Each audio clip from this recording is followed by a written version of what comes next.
ये जो generic medicine जो हम कहते हैं अभी, ये अंग्रेजी का शब्द है, इसको हिंदी में कैसे समझाएं? मैं आपको बहुत सरल भाषा में बताता हूँ। हाँ। तो ये जेनेरिक नाम जो दवा का जो मूल सॉल्ट है, जो इसके अंदर जो दवा है उसका नाम है, केमिकल नाम, उसका केमिकल नाम है। अब जैसे और उदाहरण अगर सरल करके बताएं इसको, तो जैसे ये लड़की दुबली पतली सी नजर आती है, तो मैं अगर डॉक्टर हूं हाँ। तो मैं इसको ये कहूं 1 गिलास दूध सुबह 1 गिलास शाम को पिया कर।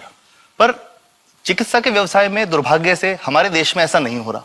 हम ये नहीं कहते कि आप भैंस का दूध लेके आइए, हम कहते हैं कि वो रामू की भैंस का दूध लेके आना।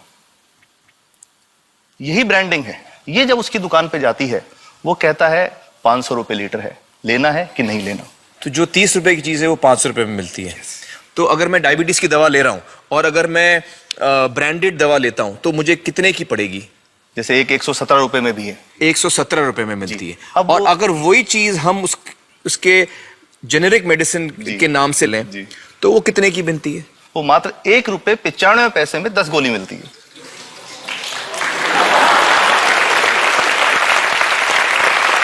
और दोनों गोलियों में कोई फर्क नहीं है किसी किस्म का? 100% समान, क्योंकि इसकी उत्पादन लागत ही इतनी है। उसका manufacturing, packaging, transport, retail margin, जो उसके मार्जिन जो हैं, जो हमारे ज्यादा वो सब मिला करके उतने की ही पड़ती है। कुछ कैंसर के मैं आपको उदाहरण दूंगा, उसमें एक ही दवा जो ब्लड कैंसर के काम में आती है, बाजार में 1.25 लाख रुपए का एक पैकेट मिलता है। 1.25 लाख का एक पैकेट जो 1 महीने चलता है। और जेनरिक में वही दवा जेनरिक में अलग अलग कंपनीज जो बनाती हैं, एक 10,200 में बेचती है, एक 8,800 में बेचती है और एक 6,500 में बेचती है। मतलब ये आपका ये कहना है कि आपके ये प्रयास से इतने कम में राजस्थान में पब्लिक को, आवाम को ये दवाएं पहुंचा रहे हैं आप इस वक्त? जी, क्या बात है। मेरा ये सवाल है कि डॉक्टर्स जो हैं वो हमारे पर्ची पर जेनेरिक नाम क्यों नहीं लिख के देते? क्यों लिखते हैं वो ब्रांडेड? जाने नहीं देंगे बाहर फिर? नहीं, सब जाने देंगे। जब एक नया मेडिकल प्रैक्टिशनर जब प्रैक्टिस शुरू करता है, तो उसके पास जो कंपनी के जो मेडिकल रिप्रेजेंटेटिव्स होते हैं, सेल्स बढ़ाने का उनका काम होता है, मार्केटिंग प्रिंसिपल के हिसाब, सेल्स एजेंट होते हैं बेसिकली। फिर वो कहते हैं साहब आप हमारी जो दवा है यही लिखना, ये बहुत बेहतर दवा है, इससे मरीज ठीक होगा। और उनको डॉक्टर्स को लिखने के लिए उनको प्रेशराइज किया जाता है, उनको टेम्प्ट किया जाता है।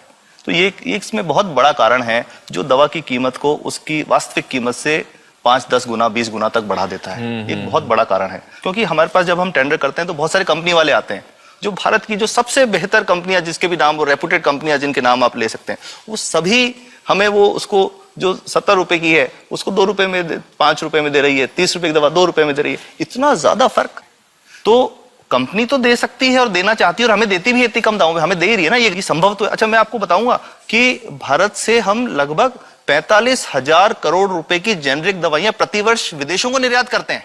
आप भेजते हैं दुनिया भर में जेनरिक, ये जो सस्ती दवाएं हैं आप विश्व भर में भेजते हैं, और हमारे लोगों को नहीं मिल रही। हमारे देश में महंगी है, हमारे देश में महंगी है, और अगर ऐसा है तो हमें कोई ईस्ट इंडिया कंपनी की जरूरत नहीं, हम वापस उसी दिशा में जा रहे हैं। आपने जब ये शुरू किया तो आपको कोई रेजिस्टेंस फेस करना पड़ा राजस्थान में? देखिए, जो प्रयास हम कर रहे हैं ये बेसिकली धारा के विपरीत बहने का एक प्रयास है जी। काफी थ्रेट्स भी हैं, क्योंकि इसमें माफियाज भी हैं, ड्रग माफियाज जो ऑपरेट करते हैं।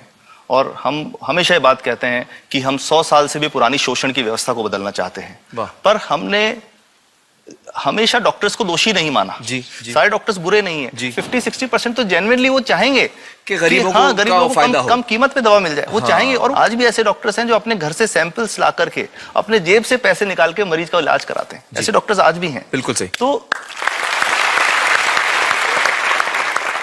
मैं इनको एक उदाहरण भी बताता हूँ कि कैसे हमारे जो काम वाली थी, उसका बच्चा था छोटा। इंसिडेंटली हम इस समय छुट्टी मनाने कोई बाहर गए। जब हम लौट के आए 10-12 दिन बाद, तो वो लक्ष्मी के साथ उसका छोटा जो बेटा था राजू, वो भी उसके साथ आता था जब, और मेरे बच्चों के साथ खेलता था, मेरे बेटे के साथ खेलता था। तो वो लक्ष्मी अकेली आई, राजू नहीं आया।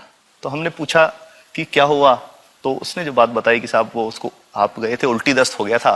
उल्टी दस्त की बीमारी के लिए वो जब दवा लेने गई तो केमिस्ट ने उसको कहा कि इसके तो 400 रुपये लगेंगे। तो उसने कहा साहब मैंने खूब मांगा, मेरे पास 400 रुपये मुझे नहीं थे, और मेरा बच्चा रात को ही उसको दस्त आते रहे, वो खत्म हो गया। और मैं आपको ये कहना चाहता हूं कि वो जो दवा लिखी थी कि वास्तव कीमत 1.5-2 रुपए ही है, तो वो बच्चे की जान बच सकती थी। 65 वर्ष के बाद भी अगर कोई बच्चा उल्टी दस्त से मर जाए तो मैं नहीं समझता इससे शर्मनाक बात कोई हम लोगों के लिए हो सकती है।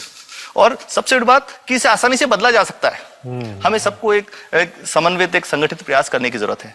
ये तो कुछ भी नहीं है, कोई नई फैक्ट्री खोलनी नहीं, कोई नई दवा नहीं बनानी, ये सब जो गलत चल रहा है इसको रोकना ही तो है। तो दोस्तों, डॉक्टर समित की बातों से हमें यह पता चला है कि दवाइयों का जो कॉस्ट होता है, जो उनको बनाने का खर्च होता है, वो बहुत ही कम होता है और हमें इन कम दामों में ये दवाइयां मिल सकती हैं अगर हमारी राज्य सरकार जेनेरिक मेडिसिन की दुकानें खोले, जैसे राजस्थान सरकार ने किया है और जिसके लिए हम उन्हें सलाम करते हैं। एक बात और, अगर आप एक एनजीओ हैं और आप जेनेरिक मेडिसिन की दुकान खोलना चाहते हैं तो department of chemicals and fertilizers आपको 50,000 रुपए की ग्रांट भी देता है।